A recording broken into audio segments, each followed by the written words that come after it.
नमस्कार, just India news में स्वागत है आपका। मैं हूं आपके साथ महेश शर्मा। इस बुलेटिन में हम आपको हरियाणा खबरों से रूबरू कराएंगे। सबसे पहले हेडलाइंस के प्रायोजक हैं जॉन वेस्ले कॉन्वेंट स्कूल।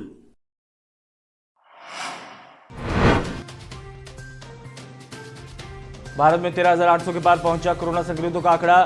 देश में कोरोना ने ली 452 लोगों की जान, तो हरियाणा में लग रही है कोरोना पर लगाम।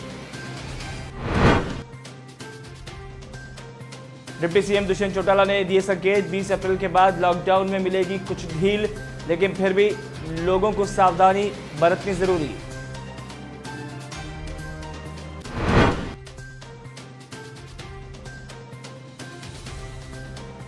समाज सेवा में जुटी हरियाणा कांग्रेस प्रवक्ता रंजीता मेहता 23 दिनों से लगातार गरीबों में बांट रही है खाना। और रेड जोन ने बढ़ाई रसीन गांव के किसानों की चिंता। रेड जोन इलाके के किसान 28 दिन से पहले मंडी नहीं जा सकते। हरविंदर कल्याण ने किसानों की मदद करने का दिया आश्वासन। खबरों के प्रायोजक हैं Oscar super speciality hospital and trauma centre. देश भर में कोरोना वायरस से संक्रमित मरीजों की संख्या में लगातार बढ़ोतरी हो रही है। हालांकि अच्छी बात यह भी है कि भारत अभी तक तीसरे स्टेज में नहीं आया है। तो वहीं केंद्रीय स्वास्थ्य और परिवार कल्याण मंत्रालय की ओर से जारी आंकड़ों के मुताबिक पिछले 24 घंटे में 1076 नए मामले सामने आ चुके हैं और 32 लोगों की मौत हो चुकी है। इसके बाद देश में कोरोना वायरस पॉजिटिव मामलों की कुल संख्या 13,835 हो गई है, जिसमें से 11,616 सक्रिय हैं और 1,766 लोग स्वस्थ हो चुके हैं या उन्हें अस्पताल से छुट्टी दी जा चुकी है और 452 लोगों की मौत हो चुकी है। वहीं हरियाणा की बात की जाए तो हरियाणा के लिए अच्छी खबर यह है कि प्रदेश में 9 जिले कोरोना मुक्त हो चुके हैं, जिनमें भिवानी, चरखी दादरी, रोहतक, सिरसा, फतेहाबाद, रेवाड़ी, झज्जर, यमुनानगर और महेंद्रगढ़ शामिल है। तो हरियाणा वासियों के लिए अच्छी खबर भी सामने आई है, जहां पर 9 जिले कोरोना मुक्त घोषित कर दिए गए हैं। एक बार फिर आपको बता दें, इन कोरोना मुक्त शहरों के जो नाम है हरियाणा में, वो भिवानी, चरखी दादरी, रोहतक, सिरसा, फतेहाबाद, रेवाड़ी, झज्जर, यमुनानगर और महेंद्रगढ़ शामिल हैं। हरियाणा के डिप्टी सीएम दुष्यंत चौटाला शुक्रवार शाम रोहतक से जींद पहुंचे। उस दौरान डिप्टी सीएम ने रास्ते में जुलाना अनाज मंडी में सरसों खरीद का निरीक्षण किया और फिर जींद आते ही नागरिक अस्पताल पहुंचे और मोबाइल हेल्थ क्लिनिक टीमों से बात की। इस दौरान पत्रकारों से बातचीत में डिप्टी सीएम ने कहा कि 20 अप्रैल के बाद केंद्र की गाइडलाइन के तहत कुछ क्षेत्रों में ढील दी जा सकती है। मंडियों में सरसों की खरीद सुचारू रूप से चल रही है। आढ़तियों की हड़ताल पर बोलते हुए डिप्टी सीएम चौटाला ने कहा कि कोरोना महामारी के चलते आढ़तियों को सहयोग करना चाहिए। दुष्यंत ने सीएमओ से पूछा कि गांवों में चेकअप के दौरान किस तरह से मरीज सामने आ रहे हैं। उन्होंने सभी 14 मोबाइल हेल्थ क्लिनिक टीमों को कोरोना जांच के लिए प्रतिदिन 2-2 सैंपल लेने के निर्देश दे दिए हैं। एक मोबाइल टीम प्रतिदिन 2 से 3 गांवों में जा रही है। शुक्रवार को सभी टीमों ने 2200 से ज्यादा लोगों की गांवों में जाकर जांच की है। सीएमओ ने दुष्यंत चौटाला को बताया कि नागरिक अस्पताल में सामान्य दिनों में 1700 से 1800 ओपीडी होती थी। मोबाइल हेल्थ क्लिनिक टीमें गांवों में जाकर इससे ज्यादा ओपीडी कर रही हैं। इस प्रकार से 400 से ऊपर मोबाइल डिस्पेंसरीज सरकार ने बनाई है, जिसके अंदर जींद में 14 टीमों ने 3-3, 4-4 गांव डेली और एवरेजली 2200-2300 पेशेंट को चेक कर रहे हैं। ये ग्राउंड रियलिटी भी हमें पता चल जाएगी कि कोरोना के कोई सिम्टम्स किसी दूसरे गांव के अंदर तो नहीं मिले। अगर ऐसी कोई दिक्कत है तो एक्शन प्लान के साथ उसको जल्दी हम निपट पाए। मेरे तो आपके माध्यम से सभी नागरिकों से अनुरोध है कि अपने घर में रहे, सुरक्षित रहे और इस लॉकडाउन को कोरोना की बीमारी से लड़ने में कामयाब रहे। WHO के निर्देशानुसार कंटेनमेंट जोन की फसलें 28 दिनों से पहले मंडियों में नहीं आएगी। ऐसे में कंटेनमेंट जोन में शामिल घरोंडा के गांव रसीन के किसानों को कटाई के उपरांत अपनी फसल गांव में ही रखनी होगी। रसीन गांव के सैकड़ों किसान इन दिनों अपनी फसलों को लेकर काफ़ी चिंतित हैं। फसल कटाई में देरी और पोर्टल पर रजिस्ट्रेशन न होने की वजह से किसानों ने शासन प्रशासन से समाधान की गुहार लगाई है। आपको बता दें कि कोरोना संक्रमित मरीज मिलने के बाद रसीन गांव में कड़े प्रतिबंध लागू किए गए हैं। किसानों की समस्या जानने के लिए विधायक हरविंदर कल्याण और एसडीएम गौरव कुमार ने गांव हसनपुर में रसीन गांव के किसानों से बैठक की। विधायक ने किसानों को भरोसा दिलाया है कि उनको फसल कटाई और रजिस्ट्रेशन में कोई दिक्कत नहीं आने दी जाएगी। समस्या के जैसे गेहूं की फसल पक चुकी है और इन्हें कटवाने के लिए की समस्या थी हमारे पास। फिर एसडीएम जी से बात की और विधायक जी से, उन्होंने इस समस्या का समाधान करवाया। गांव के अंदर ही एक कंबाइन है, उस कंबाइन से ही जो गांव की फसल है उसको कटवाया जाएगा और उसकी परमिशन दी। जैसे रजिस्ट्रेशन की है पोर्टल पर, उसकी लास्ट तारीख 19 तारीख रखी गई है। हाँ, तो अभी काफ़ी किसान होंगे जो पोर्टल पर रजिस्टर नहीं हुए। जिसका रजिस्ट्रेशन नहीं हुआ है उनकी लिस्ट बना के, जो भी किसान है उनकी लिस्ट बना के भेज देंगे। यहाँ पर 2 कोरोना के पॉजिटिव केस आए थे, जिस कारण से कि ये पूरी व्यवस्था ऐसी बनाई हुई है। यहाँ से कुछ विषय ऐसे आए थे क्योंकि फसल कटाई का समय है और ऐसे समय में कि चारों तरफ से गांव को सील किया हुआ है, तो वास्तव में कुछ दिक्कतें लोगों को इस समय में आई हुई हैं। तो आज वो सारी ऐसी विषयों की चर्चा की है कि कैसे वो सारे इंतजाम होंगे और रसीन गांव की जितनी भी फसल जो कटाई की है उसके लिए मशीन, जो गांव की ही मशीन है, उसका प्रबंध, उसकी परमिशन और उसके अलावा और जो गांव वालों की ज़रूरतें हैं, कुछ लोगों की डिमांड ये भी आई है कि कुछ कैश की दिक्कत है, तो उसके लिए भी इंतज़ाम किया जाएगा। देश भर में कई जगहों पर पुलिस कर्मी भी ड्यूटी के दौरान कोरोना से संक्रमित पाए गए हैं, जिसके बाद पुलिस कर्मियों की सुरक्षा के लिए अंबाला में मेरा आसमान एनजीओ संज्ञान लेते हुए पुलिस अधीक्षक कार्यालय में सैनिटाइजेशन टनल व्यवस्था करवाई, ताकि पुलिसकर्मी ड्यूटी पर निकलते वक्त और ड्यूटी से वापस आते वक्त अपने आप को सैनिटाइज कर सकें। पुलिस अधीक्षक अभिषेक जोरवाल ने कहा कि उनके दफ्तर में काफ़ी आवागमन रहता है, तो कार्यालय में इस टनल की काफ़ी ज़रूरत थी। वो चाहते हैं कि उनके अन्य दफ्तरों में भी टनल लग जाए, इसलिए विधायक असीम गोयल की एनजीओ मेरा आसमान द्वारा एसपी कार्यालय को ये सैनिटाइजेशन टनल भेंट की गई है। विधायक असीम गोयल ने कहा कि कोरोना वायरस हमारे देश की सुरक्षा कर रहे हैं, तो हमें उनकी सुरक्षा का ख्याल रखना होगा।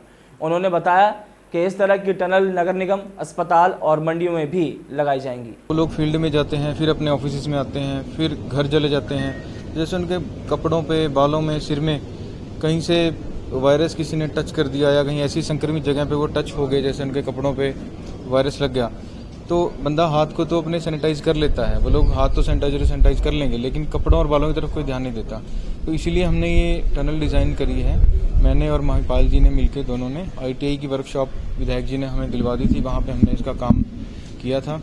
तो इसमें क्या है, जैसे ही आप इसके पास जाओगे तो ये मशीन ऑन हो जाएगी। इसमें जो एंटीसेप्टिक जो दवाई है वो आपके बालों में और कपड़ों पे स्प्रे करेगी, जिससे कि जो संक्रमण आपके हेयर्स पे और क्लॉथ्स पे लगा हुआ है वो निष्क्रिय हो जाएगा। कोरोना योद्धाओं के नाते लगे हुए हैं, इन सब की सुरक्षा की जिम्मेवारी भी पूरे समाज की आज बनती है, क्योंकि ये हमारे पूरे समाज की सुरक्षा के लिए लगे हैं, पूरे भारत की सुरक्षा के लिए लगे हैं, बिना कोई जाति, धर्म या वर्ण का भेदभाव किए बिना। तो आज उन सभी हमारे पुलिस कर्मचारी जो साथी हैं, उनकी सुरक्षा के लिए एक सैनिटाइजेशन टनल जो आज हमने एसपी ऑफिस में इंस्टॉल करवाई है, मेरा आसमान हमारी जो एनजीओ है उसके माध्यम से, और हमारे अपने साथी कार्यकर्ता दिनेश जी और महिपाल जी ने इसको डिज़ाइन किया है।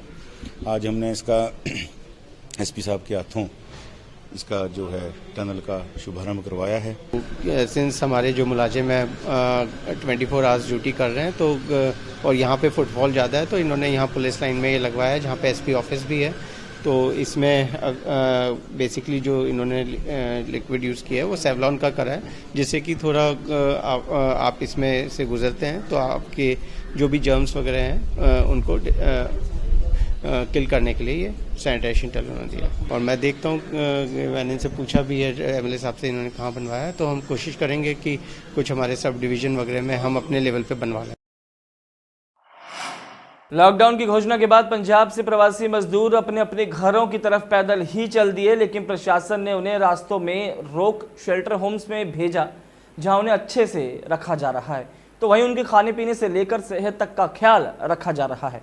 अंबाला जिले में हरियाणा पुलिस के सब इंस्पेक्टर सतविंदर कौर, जो कि इंटरनेशनल योगा ट्रेनर भी है और इन दिनों मैटरनिटी लीव पर चल रही हैं, उसके बावजूद शेल्टर होम्स में प्रवासी मजदूरों को सुबह और शाम योगा करवा रही हैं। उन्होंने बताया कि इस समय पूरा देश कोरोना महामारी से जूझ रहा है। ऐसे में इस समय अपने परिवार से दूर शेल्टर होम्स में रह रहे लोग इस महामारी में सबसे ज़्यादा प्रभावित हैं, इसलिए इन्हें मानसिक और शारीरिक तौर पर स्वस्थ रखने के लिए योगा करवाया जा रहा है ताकि इनके ऊपर से तनाव कम हो सके। उन्हें ये बिल्कुल ना लगे कि वो अपने घर पर नहीं हैं। इस कठिनाई वाले समय में अपना कुछ योगदान देना चाहती थी, तो मैं क्या करती हूँ कि कुछ मेरे घर में कोई आता है तो मैं उनको कुछ सिखाती हूँ, योगा सिखाती हूँ, ताकि उनका मन घर में शांत रहे और अपना अच्छा सा टाइम व्यतीत करें। उनको ये ना लगे कि हम एक घर में कैद होके बैठ गए हैं। और मेरा शेल्टर में भी आने का यही मेन मोटिव है कि इन सबको थोड़ा बहुत सिखाऊं, योगा सिखाऊं, ताकि ये बैठे बैठे अपना टाइम स्पेंड कर सके और अपने शरीर को ठीक कर सके। मेरा प्रयास ये है कि ये अपने परिवार से काफ़ी दूर हैं और इनके मन की अवस्थाओं को कैसे एकाग्र अवस्था में लाया जाए। और योग में बताया गया happiness is the silent state of mind, यानी खुशी क्या है जब मन में कोई विचार ना हो। और भी इनके मन में विचार होना तो स्वाभाविक ही है कि कोरोना की बीमारी फैल रही है और ये कुछ ना कुछ अपने मन में परेशान हो गए, इनके पास खाने का साधन नहीं है। तो हमने इनकी परेशानी को देखते हुए कि इनके अंदर साइलेंट स्टेट ऑफ माइंड कैसे लाया जाए, तो इसलिए श्री राघव दिव्य योग रिसर्च इंस्टीट्यूट के प्रेसिडेंट होने के नाते तो हमने इनको अपने भारत की जो प्राचीन सभ्यता है उसके द्वारा हमने कुछ प्राणायाम इन्हें कराए हैं। पंचकुला में सभी साथियों के सहयोग से हरियाणा कांग्रेस प्रवक्ता रंजीता मेहता, पूर्व पार्षद सुभाष निषाद ने सोशल डिस्टेंसिंग के साथ अभयपुर गांव में लगातार 23वें दिन जरूरतमंद लोगों को खाना वितरित किया है। कांग्रेस प्रवक्ता रंजीता मेहता का कहना था कि सभी लोगों ने ये ठाना है कि कोरोना के खिलाफ जंग में सभी एकजुट होकर पूरी ताकत से लड़ाई लड़ेंगे और आपस में मिलजुल कर इस मुसीबत की घड़ी में सभी अपनों के साथ अपनों के लिए काम करेंगे। दिल्ली में डिलीवरी बॉय में कोरोना पॉजिटिव मिलने के बाद अब रोहतक में भी फास्ट फूड की डिलीवरी पर प्रतिबंध लगा दिया गया है। रोहतक उपायुक्त RS वर्मा ने इस संदर्भ में आदेश जारी कर दिए हैं। वहीं होम डिलीवरी पर प्रतिबंध लगाने से दर्जनों रेस्टोरेंट और होटल संचालकों में भी संशय की स्थिति बन गई है। उनको ये समझ नहीं आ रहा है कि होम डिलीवरी पर प्रतिबंध लगाने के साथ फास्ट फूड बनाने पर भी प्रतिबंध किया गया है या फिर नहीं। हालांकि ये प्रतिबंध 3 मई तक लागू रहेगा। वहीं रोहतक प्रशासन ने जोमेटो के साथ होम डिलीवरी को लेकर करार किया था, जिसके बाद काफ़ी रेस्टोरेंट और होटल संचालकों ने फास्ट फूड की होम डिलीवरी शुरू कर दी थी और अब कोरोना की वजह से होम डिलीवरी पर प्रतिबंध लगा दिया गया है, जिससे होटल और रेस्टोरेंट संचालकों को नुकसान पहुंचेगा। 21 दिन का लॉकडाउन कब आनंद में बीत गया पता ही नहीं चला। यह बातें हम नहीं बल्कि भाई बहन की वो जोड़ी कह रही है जो अक्सर उच्च शिक्षा ग्रहण करने के दौरान घरों में एक साथ परिवार के साथ बैठ नहीं पाते थे, लेकिन लॉकडाउन के दौरान दोनों भाई बहनों में देश के गौरव और सम्मान की गौरव गाथा को सुंदर लिरिक्स के साथ गिटार और हारमोनियम पर तैयार किया तो सोशल मीडिया पर उनका यह गीत बहुत वायरल हो गया। गोहाना के ईशु बंसल और राघव बंसल कोई प्रोफेशनल आर्टिस्ट नहीं हैं और ना ही विरासत में संगीत की तालीम मिली है, लेकिन दोनों भाई बहनों ने एक बेहद ही सुंदर गीत बनाया है। आइए वो गीत सुनते हैं। बचाने हैं जन धन और सर दे करके, यही है संदेश दिया मोदी जी ने, आदेश दिया मेरे दिल की है मजहब हिंद हमारा हो, भारत का बुलंद सितारा हो, मेरे दिल की है तू मुस्लिम सिख नहीं, अब राष्ट्र धर्म हमारा है, मजहब की दीवारें ढा रखना कायम भाईचारा है। Welcome to John Wesley Convent, a prestigious, renowned and remarkable school of Rohtak. Excellent learning environment, standardized infrastructure and experienced faculty, well-formed robotics lab, well-equipped science labs, world-class computer lab, well-stocked library, digital smart classrooms, excellent sports facilities, best transport service. John Wesley Convent, a school where your search comes.